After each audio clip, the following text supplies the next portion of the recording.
a man suddenly gets rear-ended. He gets out of the car, just wanting to confront the other driver. But instead of arguing, the driver immediately pulls out some cash, hoping John will take the money and leave. And he's in such a hurry.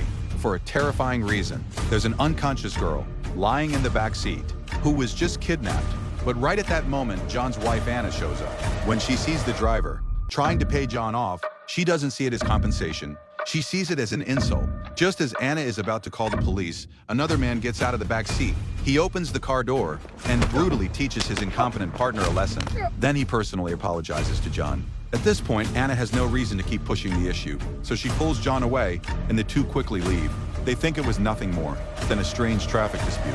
But the look in the man's eyes makes one thing clear. This is far from over. The next night, Anna is home alone when someone suddenly knocks on the door. She assumes John is back, but when she looks through the peephole, there's a complete stranger outside. Before Anna can even react, the man forces his way inside. She quickly runs into the bedroom, locks the door, and tries to call her husband for help. But to her horror, there's a second man waiting outside the window.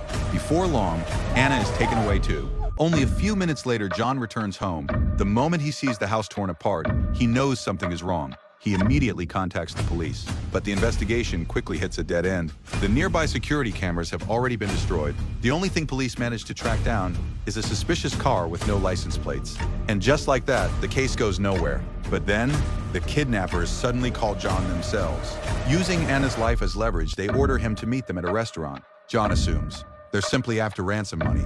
But when he arrives, all he finds is a suitcase and a phone.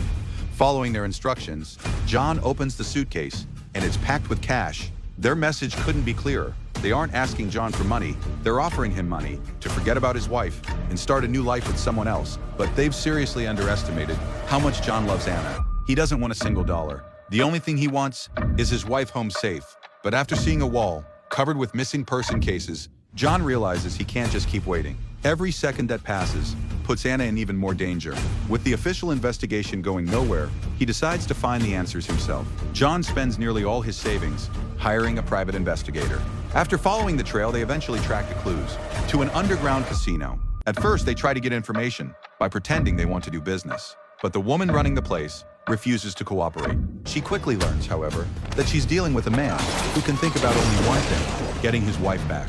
A fight immediately breaks out, and before long, everyone standing in John's way is taken down. The woman finally gives in and hands him a crucial business card. John follows the address on the card, but just as he starts looking for clues, he spots a familiar face. It's the same driver who rear-ended him that night. The first encounter might have been written off as a coincidence, but not anymore. Suddenly, everything starts to make sense. Anna's disappearance has to be connected to this man. Soon after, the driver's boss calls John. John thinks he finally has something he can trade for his wife. But the boss has something completely different in mind. Once again, he uses Anna's life to threaten John and orders him to get rid of the driver himself, because in their world, only the dead can keep a secret forever. With Anna still in their hands, John has no choice but to appear to cooperate. It looks like the man behind everything has won again. But there's one thing he doesn't know. John never completely followed his plan. The driver isn't actually dead, and from this moment on, John is done playing by their rules.